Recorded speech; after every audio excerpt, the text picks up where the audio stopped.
हाँ जी मेरे CA foundation बच्चों, very very good morning, good evening, good afternoon. मैं आपका दोस्त सीए अनुज सिंह तोमर हाजिर है सर हम अपने नए टॉपिक पे। जी हाँ मेरे बच्चों, आरंभ सीरीज हमारी चल रही थी और बहुत बहुत बहुत शानदार तरीके से हमने अपना चैप्टर 1 ऑफ कोर्स बच्चों की डिमांड थी सर बिल्कुल फर्स्ट चैप्टर से स्टार्टिंग से पढ़ाना। तो मैंने करा था थ्योरेटिकल फ्रेमवर्क, बहुत सारी मजेदार बातें पढ़ी थी हमने अकाउंट्स के बारे में, accounting introduction, accounting principle, accounting cycle, accounting policy, सब कुछ।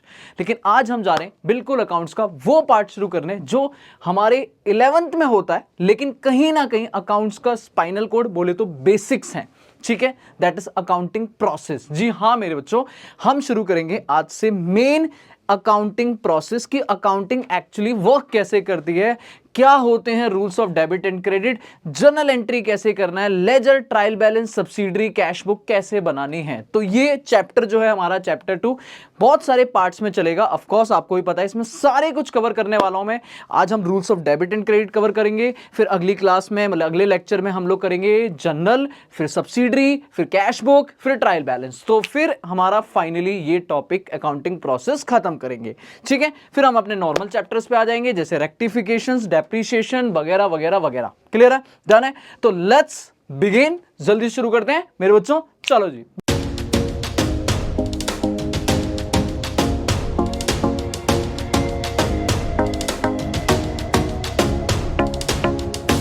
जी मेरे बच्चों, तो स्टार्ट करते हैं हम लोग बिल्कुल स्टार्टिंग से। वैसे मैंने पीपीटी सामने लगा ली, बट आपको पता है मैं पीपीटी में कुछ भी नहीं देखूंगा। अपन बिल्कुल इनिशियली ब्लैंक सीट लूंगा और वहां से एकदम ऐसे पढ़ाना शुरू करूंगा जैसे मेरा बच्चा नलायकों की तरह बैठा है, पहली बार अकाउंट्स पढ़ने जा रहा है और कहीं ना कहीं उसे अकाउंट्स का ए भी नहीं पता। Of course I know, first and last time आपके पास भी मौका है और मेरे पास भी मौका है कि मैं अपने बच्चे को पढ़ा सकता हूं, क्योंकि इसके बाद हम जब भी इंटर में मिलेंगे या फाइनल मिलेंगे तो मेरे बच्चे अपने को कोई नहीं बताएगा कि rules of debit and credit क्या होते हैं, जर्नल एंट्री क्या होती है, सब आपको मानेंगे बेटा आप एक्सपर्टीज हो।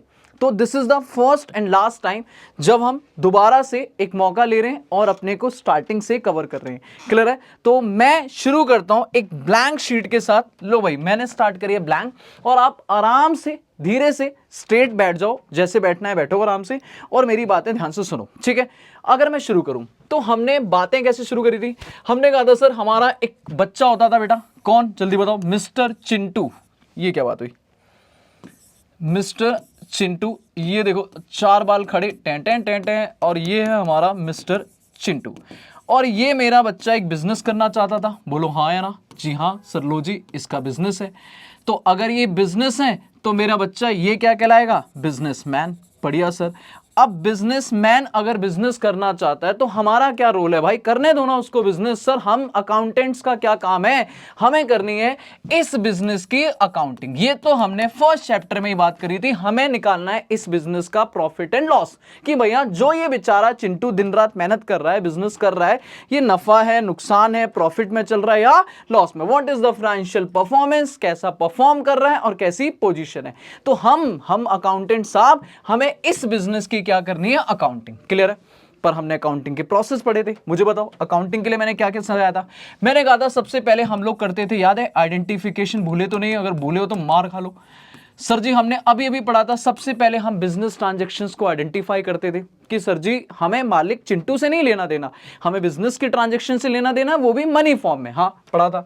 फिर इन सारी ट्रांजैक्शंस को क्या मैं दिमाग में रख सकता हूं? सर एक साल की अकाउंटिंग करने बैठते हैं हम लोग, पूरे एक साल का नफा नुकसान चेक करते हैं, तो क्या एक साल की अकाउंटिंग का पूरा हिसाब किताब हम अपने दिमाग में रख सकते हैं? नहीं सर, शक्तिमान थोड़ी ना है, हमें इन्हें रिकॉर्ड करना पड़ेगा। That is step number 2। हमारा क्या होता था? रिकॉर्डिंग। याद आ रहा है? हाँ जी, छोटा बिजनेस तो जर्नल और बड़ा बिजनेस तो सब्सिडरी। आज हम बनाना भी सीखेंगे। अभी पहले मैं एक बार रिकॉल करा रहा हूं।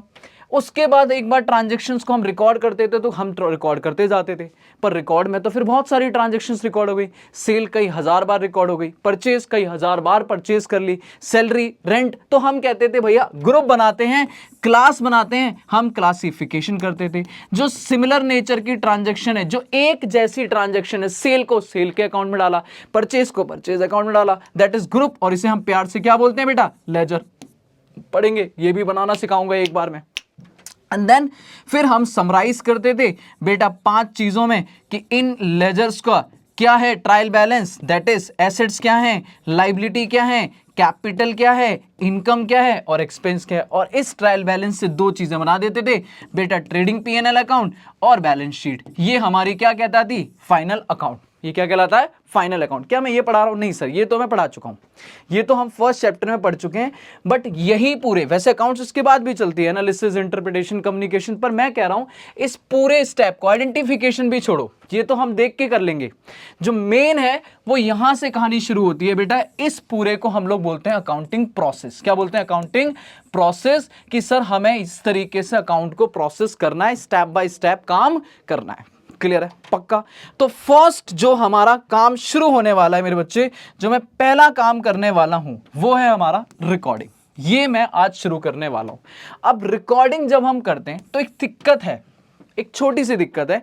सर हमारी अकाउंटिंग कहती है हम जितनी भी business transaction, all the business transactions, all the business transactions, हम सारी की सारी बिजनेस ट्रांजैक्शन को रिकॉर्ड करेंगे, आर रिकॉर्डेड थ्रू जनरल। ठीक है, अगर बिजनेस जनरल से शुरू हो रहा है तो हम बिजनेस में जनरल के थ्रू रिकॉर्ड करेंगे। इसमें क्या दिक्कत है, नहीं इसमें कोई दिक्कत नहीं है। बट एक लाइन लिखता है in a systematic manner, in a systematic manner. अब ये मेरे लिए एक छोटी सी दिक्कत है। ये सिस्टमैटिक मैनर का मतलब क्या है, कहता है आपको सारी की सारी बिजनेस ट्रांजैक्शंस को जर्नल में रिकॉर्ड करना है, बुक बनानी है, रिकॉर्ड करना है। ठीक है, कर देंगे रिकॉर्ड, क्या दिक्कत है, बट एक सिस्टमैटिक मैनर से। ये सिस्टम क्या है सर जी, ये सिस्टमैटिक मैनर क्या है? तो यहां पे हमारे को जर्नल की दो बातें दिमाग में रखनी है। सिस्टम बोले तो एक फॉर्मेट है जिसको आपको फॉलो करना है, जिसे मैं अगले लेक्चर में पढ़ेंगे जब हम जर्नल पे स्पेशली डिस्कशन करेंगे। और कुछ रूल्स हैं, कुछ मेरे बच्चे क्या है, रूल्स, जिन रूल्स के थ्रू आपको इनको रिकॉर्ड करना है। पक्का है, इन रूल्स को ही हम लोग प्यार से बोलते हैं, हमारे मैथ्स नहीं है, प्लस माइनस नहीं होता, इन रूल्स को ही हम लोग प्यार से बोलते हैं rules of debit and credit. क्या बोलते हैं मेरे बच्चे, rules of debit and credit. तो आपको एक बेसिक आइडिया मिला कि सर जी ये रूल्स क्यों आ रहे हैं और इन रूल्स का क्या लेना देना है और ये कहां से आए हैं। अगर मुझे कोई भी ट्रांजैक्शन रिकॉर्ड करनी है तो एवं ही नहीं कर सकता हूं, एक सिस्टमैटिक तरीका है, एक फॉर्मेट है जिस फॉर्मेट की हम अगली क्लास में बात करेंगे, और कुछ रूल्स हैं जिनकी मदद से मुझे एंट्री करनी है, मुझे जर्नलाइज करनी है, मुझे रिकॉर्डिंग करनी है, जिन रूल्स को हम प्यार से अकाउंट्स में क्या बोलते हैं, rules of debit and credit. बोलो हाँ या ना। तो एक बेसिक आइडिया मिल गया। तो मेरे बच्चे लेट्स बिगिन, शुरू करते हैं कि ये रूल्स क्या है। ऑफ कोर्स देखो आज हम एंट्री वेंट्री नहीं सीखेंगे, आज हम रूल्स सीखेंगे। अब रूल्स की भी बात करता हूं। अगर मैं rules of debit and credit की बात करूं, ठीक है, आई नो आपने पहले भी पढ़ा होगा, और नहीं पढ़ा है तो कोई बात नहीं, और अगर पढ़ा है तो एक बार रिवाइज कर लेते हैं, क्या फर्क पड़ रहा है, आ जाओ जल्दी से। इन रूल्स को सीखने के दो तरीके हैं मेरे बच्चे, कितने तरीके हैं, दो। एक प्यार से बोलते हैं ट्रेडिशनल अप्रोच। क्या बोलते हैं, ट्रेडिशनल अप्रोच। ट्रेडिशनल मतलब होता है पुराना, पुराना तरीका, अप्रोच माने पुराना तरीका, जो फेमस है गोल्डन रूल्स ऑफ अकाउंटिंग के नाम से, इसे ही बोलते हैं गोल्डन रूल्स ऑफ अकाउंटिंग। अभी सिखाऊंगा मैं, एक एक चीज सिखाऊंगा, टेंशन ना लेना। इसको हम गोल्डन रूल्स ऑफ अकाउंटिंग भी बोलते हैं। पर मेरा बच्चा, हाँ भाई मेरा बच्चा आज की मॉडर्न दुनिया में बैठा हुआ है, कह रहा है सर ये पुराने तरीके सिखाते रहोगे क्या? नहीं, दैट इज एक और तरीका है मॉडर्न अप्रोच, दैट इज नया। पर पहले हम पुराने तरीके से चलेंगे, फिर हम मॉडर्न पे आएंगे। जो मेन मजेदार, जो मेरा पसंदीदा है वो ऑफकोर्स ट्रेडिशनल अप्रोच है। भाई ये एक बेस्ट तरीका है जहां से आपको प्योरली अकाउंट समझ आती है, क्या डेबिट करना है, क्या क्रेडिट करना है, क्यों प्लस माइनस को रिप्लेस किया है डेबिट और क्रेडिट से। ऑफ कोर्स देखो एक बात है सर, रूल्स जो भी होते हैं वो हमेशा याद करने पड़ते हैं, ये बात तो पक्की है, ठीक है। चाहे वो साइंस के रूल हो, चाहे वो मैथ्स के रूल हो, रूल्स आपको याद ही करने पड़ेंगे। तो नो डाउट इनको याद करने पड़ेंगे, बट याद करने की भी ट्रिक्स होंगी जो मैं याद करा दूंगा, ठीक है। तो बस सुनना पहले आराम से, पहले एक बार मैं पहले पूरा रूल समझाऊंगा, फिर उसको बाद याद करने की ट्रिक समझेंगे, ठीक है। चलो अभी करते हैं शुरुआत अपन ट्रेडिशनल अप्रोच से, ठीक है सर। सुनना, अब मैं जब ट्रेडिशनल अप्रोच में आता हूं, ठीक है, सुनते रहना। सर ये स्क्रीनशॉट वगैरह लेना हो तो आप ले सकते हो, ठीक है। वैसे मैं अभी कुछ ऐसा रेलिवेंट लिख नहीं रहा हूं, ठीक है, तो मैं तो बस ये बेसिक लिख रहा हूं। जहां मेरे को वो रूल्स वगैरह का चार्ट बनाऊंगा वहां आप स्क्रीनशॉट ले सकते हो। बाकी मैंने ये लिखा है, अगर स्क्रीनशॉट लेना है तो ले लो, बाकी ये भी करना है तो ले लो। और अब आ रहे हैं मेन। वैसे मैं आपको पीपीटी जो है, जो इसकी पीपीटी है उस पर सब बना हुआ है, मैं वो आपको डीसी लाइन वाली ऐप में डलवा दूंगा, तो वहां पे जाके आप डाउनलोड कर सकते हो, तो कोई टेंशन नहीं है, ठीक है। तो जो भी ये पीपीटी मैं यूज करूंगा वो सारी आपको मिल जाएंगी, तो टेंशन फ्री होना, अभी कोई लिखने विखने की टेंशन मत लेना, सिर्फ समझना, ठीक है, पक्का। चलो नाउ पॉइंट वापस आते हैं, rules of debit and credit. कह रहे सर प्रचार हो गया हो तो काम शुरू करें, हाँ ठीक है।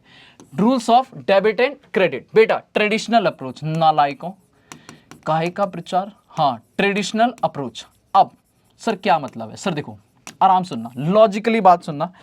हम जब भी अकाउंट्स में कभी भी आगे जाके कोई भी अकाउंट्स खोलेंगे, ठीक है, हम हर ट्रांजैक्शन के बाद कहीं ना कहीं कोई ना कोई चीज का अकाउंट खोलेंगे कि भैया सैलरी पे करी तो सैलरी अकाउंट, सामान खरीदा परचेज अकाउंट, सामान बेचा sale account, Ram account, Mohan account, machine account, cash account, account ही अकाउंट, क्लियर है। तो मेरी आगे जाके अकाउंट्स क्या बोलती है कि आप जितने भी अकाउंट खोलोगे उन्हें मेनली दो पार्ट में डिटेल में डिस्कशन करोगे। कितने पार्ट में डिवाइड करोगे, दो, ध्यान सुनना, कितने पार्ट में, दो। एक होते हैं पर्सनल, एक क्या होते हैं personal nature, that is personal accounts बोलेंगे, और एक होते हैं इम्पर्सनल, क्या बोलते हैं हम लोग, इम्पर्सनल अकाउंट्स, इम्पर्सनल अकाउंट्स। अच्छा सर हमारे सर ने तो 3 सिखाए थे, मेरे बाबू सी वाले लेवल पे सीखो। पहला है पर्सनल और दूसरा है इम्पर्सनल। ऑफ कोर्स इम्पर्सनल को हम दो पार्ट में डिवाइड करते हैं, this is real and this is nominal, this is real and nominal. पर हो सकता है आपको 11th में, इवन मैं भी 11th में ये डिस्कशन नहीं करते, हम सीधा पर्सनल रियल नॉमिनल बात करते हैं। पर नॉर्मली देखा जाए तो हम ट्रेडिशनल अप्रोच में दो तरीके से डिवाइड करते हैं, वो अकाउंट्स मेरे बच्चे, वो अकाउंट्स जो किसी ना किसी को, किसी पर्सन को, आर्टिफिशियल पर्सन को, किसी को रिप्रेजेंट कर रहे हैं, ठीक है। जैसे मैं कभी भी कोई नाम दूं और आपको उसके पीछे अगर कोई पर्सन नजर आ रहा है या ऑर्गेनाइजेशन नजर आ रही है, दैट मींस वो पर्सनल अकाउंट है। फॉर एग्जांपल मैंने बोला कैपिटल अकाउंट, क्या बोला, कैपिटल। अब कैपिटल सुनते ही मेरे बच्चे के माइंड में क्या आया, मालिक, क्या, मालिक जिसने पैसा लगाया। ड्राइंग अकाउंट क्या लगाया, मालिक जिसने पैसा निकाला। मैंने कहा sir ji Ram account, that is कोई राम होगा जिससे या तो सामान लेना होगा या सामान देना होगा। डेटर मतलब सर वो पर्सन जिससे हमें पैसे लेने, क्यों, क्योंकि हमने उसे सामान उधार में बेचा है। क्रेडिटर मतलब हमें पैसे देने। तो दीज आर पर्सनल अकाउंट। और वही मैं बोलूं बेटा मशीन, फील करो क्या इमेजिन हो रहा है, कोई पर्सन इमेजिन हो रहा है या मशीन से इमेजिन हो रही है, मशीन हो रही है। मैंने बोला कैश, क्या इमेजिन हो रहा है, रोकड़ा है ऐसे बेड पे फैला हुआ, तुम भी फैले उस पे, that is cash. That means आप दो तरीके से अकाउंट को डिवाइड करते हो, जो किसी पर्सन को रिप्रेजेंट करते हैं पर्सनल अकाउंट, और जिसका किसी पर्सन से कोई लेना देना नहीं है, दीज आर इम्पर्सनल। अभी उनकी बात बाद में करते हैं, पर्सनल की बात करते हैं। आपको पर्सनल को भी 3 कैटेगरी में डिवाइड किया जाता है। अगर आप इसको भी डिटेल में जाओगे तो 3 कैटेगरी में डिवाइड किया जाता है। एक होता है नेचुरल, नेचुरल पर्सन, एक होते हैं आर्टिफिशियल पर्सन। सर ये सब हमें पढ़ना है, हाँ जी बिल्कुल पढ़ना है, आपके मॉड्यूल में है। और एक होते हैं रिप्रेजेंटेटिव, रिप्रेजेंटेटिव बोल दो या रिप्रेजेंटेटिव बोल दो, बात रिप्रेजेंटेटिव पर्सन्स या बस, ठीक है, ठीक है। तो 3 कैटेगरी होती हैं पर्सन्स के अंदर भी, नेचुरल, आर्टिफिशियल और रिप्रेजेंटेटिव।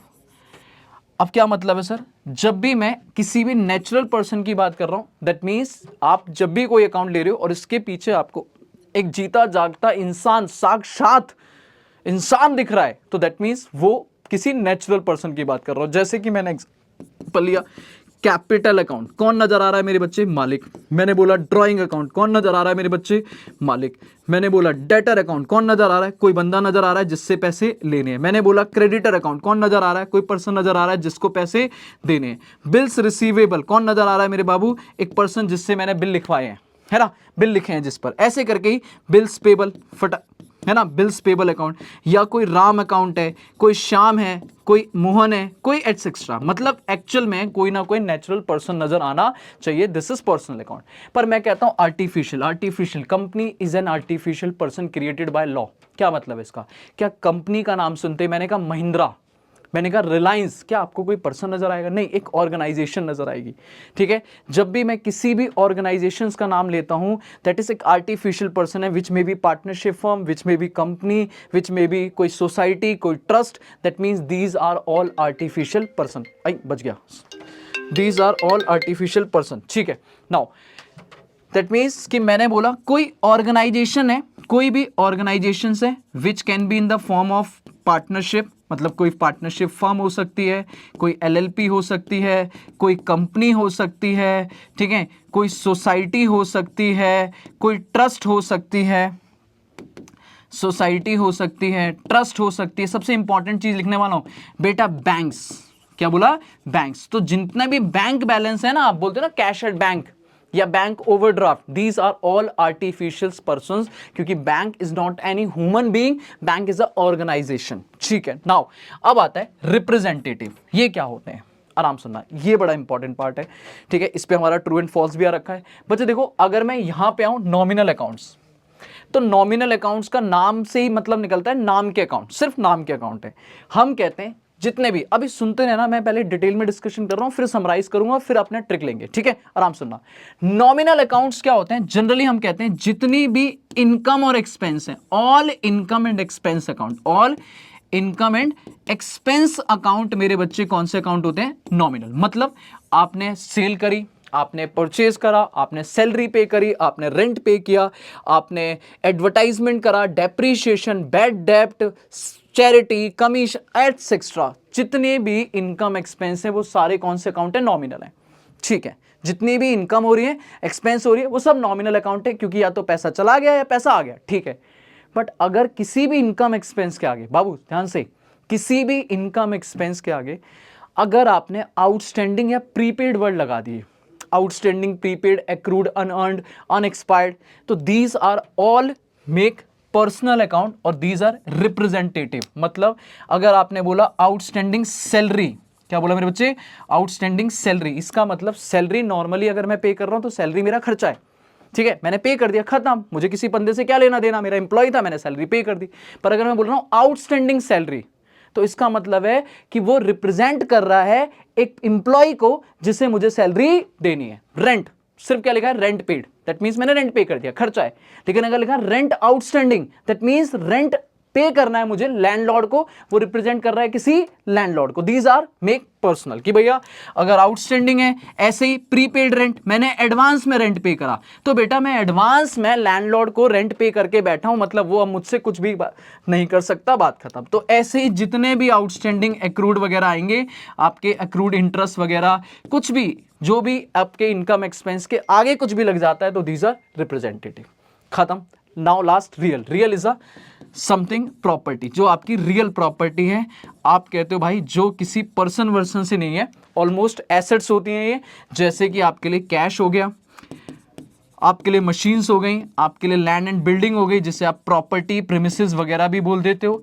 आपकी जितनी भी इनटेंजिबल एसेट्स हैं, गुडविल, पेटेंट, ट्रेडमार्क, कॉपीराइट, ठीक है, वो वगैरह वगैरह एटसेट्रा, ये सब आपकी यहाँ पे क्या हो गई? Real assets.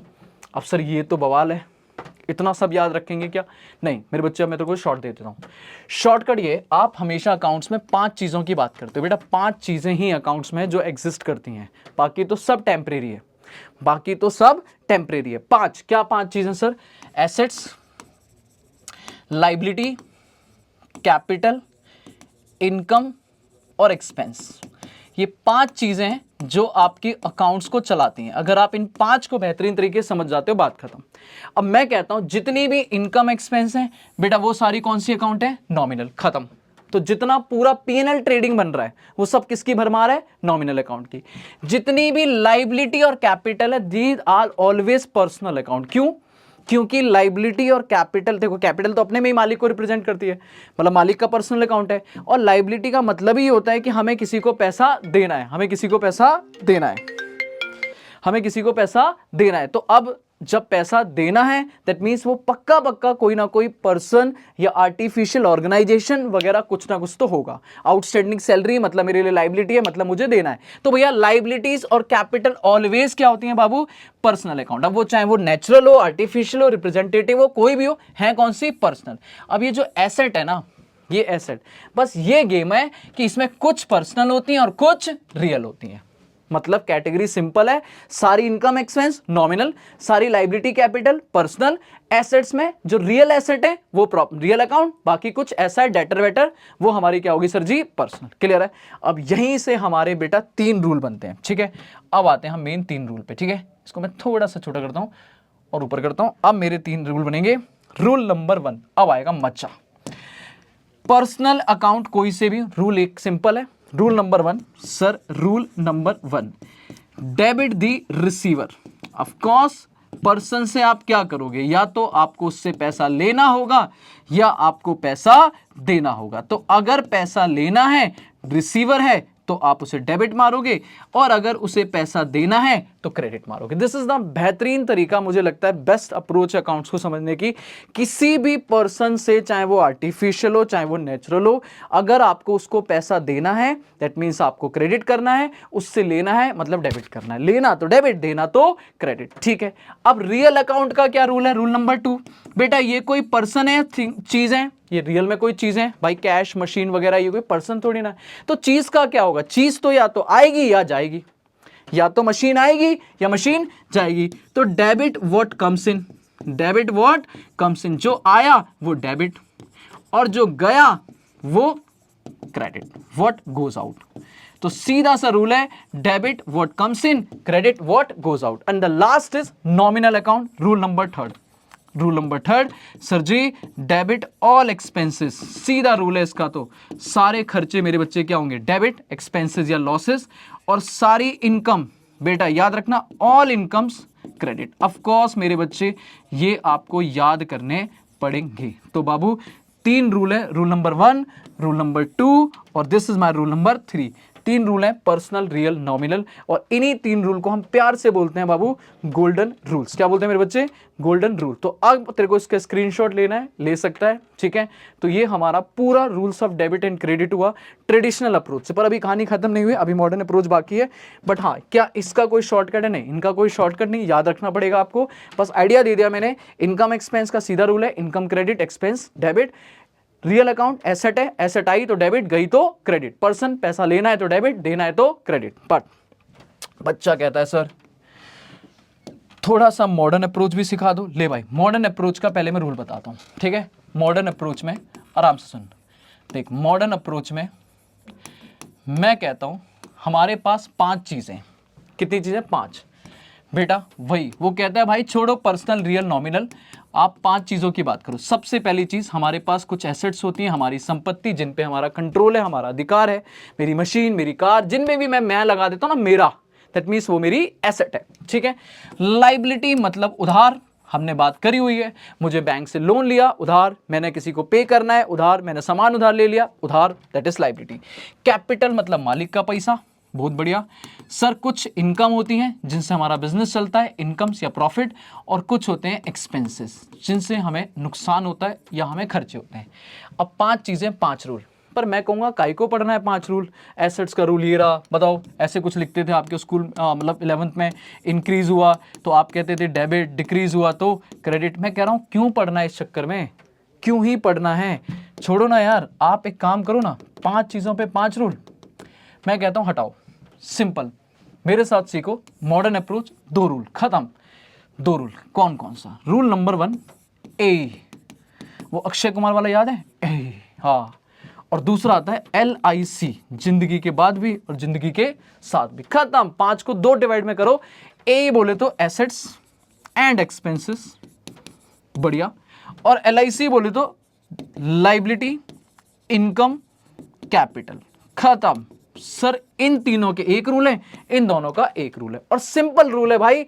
ए हमारा बेस्ट तरीका है, जब भी एसेट्स आएंगी, खर्चा आएगा, डेबिट मारेंगे, सीधा। एसेट आई तो डेबिट और एसेट गई तो क्रेडिट। मतलब एसेट इंक्रीज होगी तो डेबिट और एसेट डिक्रीज होगी मेरे बच्चे तो क्या करेंगे, क्रेडिट। ले बेटा खत्म। दैट मीन्स तुझे ए याद रख, ए बोले तो एसेट, एक्सपेंस, एसेट आई तो डेबिट, एसेट गई तो क्रेडिट, खर्चा आया तो डेबिट, खर्चा गया तो क्रेडिट। और इसका 36 का आंकड़ा है लेफ्ट हैंड साइड, बेटा उल्टा चलेगा, बिल्कुल उल्टा। LIC हमसे बिल्कुल उल्टा। LIC तो लाइबिलिटी अगर इंक्रीज हो रही है तो मेरे बच्चे करेंगे क्रेडिट, और अगर लाइबिलिटी डिक्रीज हो रही है तो हम मारेंगे डेबिट। ले मेरे बच्चे ले, खत्म। ठीक है। तो 5 रूल आप पढ़ते होगे, पर मैं कहूँगा छोड़ो 5 रूल, मॉडर्न अप्रोच के हिसाब से ये आपके 2 रूल हैं जो आपको अकाउंट्स में हेल्प करेंगे इवन जनरल एंट्री में।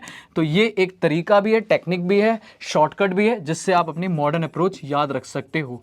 तो अगर आप काम करो तो टोटल 5 रूल्स आपके दिमाग में होते हैं, 3 हमारे ट्रेडिशनल हैं। अगर आपको वो बढ़िया से समझ आते हैं आप वहाँ से काम कर सकते हो, अगर आपको मॉडर्न समझ आते हैं मॉडर्न। होप सो आपको यहाँ पे rules of debit and credit समझ आया होगा। बोल मेरे बच्चे हाँ या ना। पर क्या हम ऐसे क्लास वाइंड अप करेंगे क्या? नहीं। अब आ जा पीपीटी पे, क्या पढ़ूँ, ये डबल एंट्री वगैरह बाद में करेंगे, ठीक है। सीधा आते हैं डेबिट क्रेडिट। ये सब कहानी लिखी हुई है, मैं इनके बारे में डिस्कस भी नहीं करने वाला, जब हम खुद अकाउंट बनाना सीखेंगे तब करेंगे। This is the traditional approach जिसे हम मॉडर्न गोल्डन रूल बोलते हैं। एक बार देख ले, पर्सनल, रियल, नॉमिनल। यहाँ पे मैंने सिर्फ शॉर्टकट लिखा हुआ है, बाकी डिटेल मैंने समझा दिया। बेटा पर्सनल अकाउंट होते हैं जो कहीं ना कहीं किसी पर्सन को या बिजनेस को या ऑर्गेनाइजेशन को रिप्रेजेंट करते हैं। रियल हमारी रियल प्रॉपर्टी होती है और नॉमिनल अकाउंट हमारे इनकम और एक्सपेंस होते हैं। तो शॉर्ट में, ठीक है, नॉर्मली हम बोलते हैं सारी लाइबिलिटी, सारी कैपिटल ये हमारी पर्सनल है, और कुछ एसेट सिर्फ क्या है हमारी पर्सनल। सारी इनकम एक्सपेंस क्या है हमारे नॉमिनल है। जो एसेट बच गई उनमें कुछ एसेट जो हमारी रियल प्रॉपर्टी वो हमारी रियल अकाउंट है। मतलब देखा जाए तो इनकम एक्सपेंस नॉमिनल है, लाइबिलिटी कैपिटल पर्सनल है, एसेट दोनों है। मतलब एसेट दोनों में है, कुछ एसेट पर्सनल और कुछ एसेट रियल। इसी के 3 रूल है बाबू। चलिए जल्दी देख ले, कुछ एग्जांपल मैंने दे दिए। एग्जांपल छोड़, debit the receiver, credit the giver. First rule पढ़ लिया हमने, debit what comes in, credit what goes out, real account. और debit all expenses, credit all income, this is nominal account. खत्म मेरे बच्चे, खत्म। बस रीड कर रहा हूं मैं तो। अब आ जाओ, ये हमारा this is the golden rule, मैंने एक बार और लिख दिया यहाँ पे, ठीक है। गोल्डन रूल है ये हमारे, और ये है मॉडर्न अप्रोच, ठीक है। नंबरिंग गलत है, सेकंड होगा। इसमें हमने बोला ऑल एसेट एक्सपेंस, शॉर्ट में हम क्या बोलेंगे आज से, ए। अक्षय कुमार वाला बोल ए, हाँ। और LIC बोले तो लाइबिलिटी इनकम कैपिटल। तो इसका सीधा सीधा रूल चलेगा, है ना। इंक्रीज तो डेबिट, डिक्रीज तो क्रेडिट। और 36 का आंकड़ा है बेटा किसका, दैट इज LIC का। 36 लिखते हैं, देख ऐसे लिखते हैं हिंदी में, ए दिख लग रहा है ना। दोनों एक तरफ ऐसे पीट करके बैठे, तू इधर जाएगा तो मैं इधर जाऊंगा, हाँ। तो मतलब ये डेबिट तो वो क्रेडिट, ये क्रेडिट तो वो डेबिट, खत्म। अब आज एक छोटा सा क्वेश्चन बता मुझे। ये रहा क्वेश्चन, कह रहा भाई साहब क्लासिफाई कर दो अंडर द ट्रेडिशनल अप्रोच की इनमें क्या है। अकाउंटिंग क्वेश्चन छोड़ो, वैसे अकाउंटिंग क्वेश्चन अप्रोच हम लोग बोलते थे मॉडर्न अप्रोच को, ठीक है। अकाउंटिंग क्वेश्चन अप्रोच अगर कहीं लिखा हो तो मॉडर्न अप्रोच को। तो मुझे बता इनमें से कौन सा अकाउंट क्या है। सबसे पहला रेंट आउटस्टैंडिंग, खाली रेंट लिखा होता ना बाबू, खाली रेंट लिखा होता तो मेरे नॉमिनल होता कि मैंने खर्चा पे करे, बट आउटस्टैंडिंग है, अभी देना है, देना है। दैट मीन्स कि सर जी लैंडलॉर्ड को पैसा देना है। दैट मीन्स ये हमारे लिए पर्सनली रिप्रेजेंट कर रहा है, तो है तो पर्सनल पर, और पर्सनल में भी अगर पूछा जाए तो कौन सा अकाउंट है, रिप्रेजेंटेटिव। रिप्रेजेंटेटिव कि ये हमें खर्चे को रिप्रेजेंट कर रहा है कि हमें लैंडलॉर्ड को देना है। और अगर इसका मैं वो क्लासीफाई पूछूं अकाउंटिंग क्वेश्चन मॉडर्न, तो बेटा ये हमारी लाइबिलिटी है। तो हमारी क्या ये लाइबिलिटी है, क्योंकि हमें देना है। क्लोजिंग इन्वेंट्री, बेटा इन्वेंट्री फील करो, इन्वेंट्री मतलब हमारा सामान, मैं ये पेन बेचता हूं, क्लियर है। तो ये पेन जो मेरे पास बच गया है ईयर एंड पे, जो भी बच गया, this is my closing stock. अब क्या ये मेरी पर्सनल नहीं सर, मेरी एसेट है, प्योर एसेट है, और ये मेरी रियल एसेट है, this is my real account. और अगर आपसे कोई पूछे तो ये मेरी एसेट है, ठीक है। सेल्स, ओहो क्या ही बात करूं, नॉमिनल हमारी इनकम है, प्योर हमारी इनकम है, और यहां पे मैं लिखूंगा इनकम, ठीक है। बेटा फिक्स्ड डिपॉजिट, बैंक में पैसा जमा करके बैठे हैं, FD इन्वेस्ट करके बैठे हैं, बहुत बढ़िया, एसेट तो है। पर बैंक हमारी कोई रियल एसेट है क्या, बैंक हमारी है क्या, नहीं सर, बैंक में हमारा पैसा रखा है, बैंक ऑर्गेनाइजेशन है, दिस इज पर्सनल, पर्सनल। और इसका अगर सब कैटेगरी पूछोगे तो आर्टिफिशियल, ये आर्टिफिशियल है, और ये हमारी एसेट है, दैट इज, हाँ एसेट तो है। कैश प्योर हमारी एसेट है, रियल एसेट, बिल्कुल रियल अकाउंट है और हमारी एसेट है, ठीक है। अगला बेड डेप्ट, खर्चा है भाई साहब, खर्चा, क्या बात करूं, पैसा डूब गया, nominal account, that is expense, ठीक है। अगला कैपिटल, मालिक है जी, मालिक, पर्सनल, नेचुरल पर्सन है सर जी, ये तो नेचुरल है, और हमारे लिए ये हमारी क्या हो जाएगी, कैपिटल हमारी तो कैपिटल ही रहेगी, इसको मैं क्या ही बोलूंगा, कैपिटल हमारी कैपिटल ही रहेगी।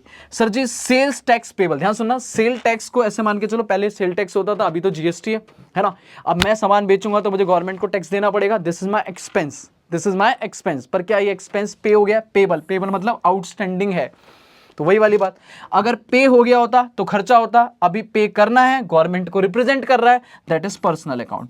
ये रिप्रेजेंटेटिव अकाउंट है, रिप्रेजेंटेटिव अकाउंट है, मतलब गवर्नमेंट को इसे रिप्रेजेंट करना है, और दिस इज माय लायबिलिटी कि मुझे देना है, ट्रेड रिसीवेबल, डेटर है सर जी, डेटर पर्सनल है, और ऑफ कोर्स इसके पीछे कोई ना कोई नेचुरल पर्सन खड़ा होगा जिससे मुझे पैसा लेना होगा, एसेट है। लास्ट डेप्रिसिएशन सर जी खर्चा है, nominal account, nominal account, and this is my expense, and the last is surgery bed drawing, मालिक again personal account, again personal, और मैं इसे नेचुरल ही बोलूंगा, दिस इज नेचुरल, और मेरे बच्चे क्या बोलूँ इसे मैं, दैट इज खर्चा ही बोल देते हैं हम लोग, ठीक है। ड्राइंग, मालिक पैसा निकाल के ले जा रहा है, हमारे लिए खर्चा है, ठीक है। तो यहाँ से आप इसके रूल भी बना सकते हो, इंक्रीज डिक्रीज के, काम खत्म, ठीक है। सोल्यूशन आपके सामने होगा, आप देख लेना, मुझे कोई लेना देना नहीं है इस बात से। आगे चलो, ठीक है। एक छोटा सा पॉइंट है लास्ट आज के लिए, सर एक अकाउंटिंग इक्वेशन पढ़ी होगी आपने, वैसे सीए फाउंडेशन में कोई रेलिवेंस नहीं है, बट ठीक है एक क्वेश्चन है तो मैं करा दे रहा हूँ। सिंपल सी बात समझना, बिल्कुल लल्लू वाला क्वेश्चन है। पॉइंट ये होता है कि हमारे पास जितनी भी एसेट्स होती हैं, हम हमेशा बोलते हैं कि मेरे बिजनेस में जितनी भी संपत्ति है, एसेट्स हैं, वो एसेट का पैसा, जो पैसा है वो या तो मैंने लगाया होगा, मालिक, दैट इज कैपिटल, या फिर मैंने उधार लिया होगा, दैट इज लायबिलिटी।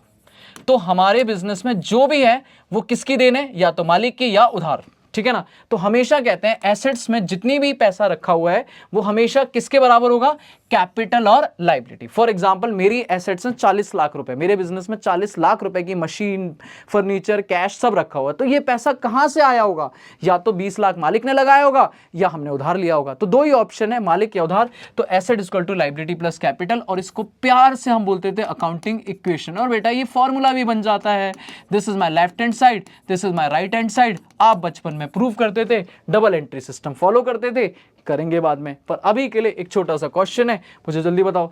15 लाख मेरी एसेट है, रीड करना, बच्चों की तरह आंसर मत करना कि फॉर्मूला लगा रहे, खुद ही सोचो। 15 लाख मेरे पास एसेट है, जिसमें से 2.5 लाख मैंने उधार लेके लगाया हुआ है। तो मालिक जी आपने कितना लगाया, खुद बताओ। 15 में से 2.5 लाख उधार है, तो 12.5 लाख मालिक का पैसा लगा हुआ है, ले भाई खत्म, डन। सर जी 1.5 लाख हमने उधार ले रखा है, 75,000 मालिक ने लगाया है, तो दोनों ने मिलके बिजनेस में अल्टीमेट कितना लगा दिया, 2,25,000। दिस इज माय एसेट्स, कि भाई इतना पैसा बिजनेस में या तो मशीन के फॉर्म में पड़ा होगा, या फर्नीचर, या कैश ही पड़ा होगा, पर पड़ा तो होगा, ठीक है। 14.5 लाख की हमारी एसेट है, जिसमें से 13,75,000 तो मालिक ने ही लगा दिया है। तो कितना बाहर से हमने जरूरत पड़ी होगी, जो हमने लोन लिया होगा, उधार लिया होगा, दैट मीन्स अगर निकालोगे तो दिस इज समथिंग, कैलकुलेटर मेरे पे है नहीं, 75,000 के आसपास आएगा। कैलकुलेशन मिस्टेक हो तो भूल चूक माफ करना। बाकी लास्ट पॉइंट है 57 लाख, वैसे तो ये प्रैक्टिकली गलत है पर बुक में दिया हुआ है। माइनस कभी भी लाइबिलिटी में नहीं होती, लाइबिलिटी कभी भी माइनस में नहीं होती, लाइबिलिटी मतलब उधार। अब उधार नेगेटिव थोड़ी ना होगा, पर अगर हम मैथमेटिकली फॉल्व करें तो हम बोलेंगे 57 लाख की एसेट है, जिसमें से 2,80,000 नेगेटिव है, तो ये अपन ऐड हो जाएगा, इधर आएगा ना लाइबिलिटी, तो ये ऐड हो जाएगा, तो मालिक की कैपिटल हो जाएगी 59,80,000। बट मैं अगेन बोल रहा हूँ this is something wrong calculations, क्योंकि कभी भी प्रैक्टिकली हमारी बिजनेस में ऐसा नहीं सिचुएशन आएगी। खत्म, बस इतना सही है मेरा डेबिट क्रेडिट, ये आंसर। और इसके बाद जनरल शुरू हो रहा है, पीपीटी खत्म। लो कम से कम थैंक यू तो लिख दो नालायकों, हाँ देखो थैंक यू तक नहीं लिखा मुझे। चलो भाई आज के लिए इतना ही, थैंक यू सो मच मेरे बच्चे, हमने कर दिया rules of debit and credit खत्म। होप सो आपको मजा आया होगा, और अगर मजा आया तो एक बार कमेंट जरूर करना, प्यार जरूर बरसाया करो नालायकों। और जो भी प्रॉब्लम हो आज के बाद शायद मेरे हिसाब से नहीं रहेगी, फिर अगले लेक्चर में हम शुरू करेंगे जर्नल, बहुत सारी एंट्रीज करेंगे, बहुत सारी प्रैक्टिस करेंगे। मिलते हैं नेक्स्ट लेक्चर के लिए, थैंक यू सो मच।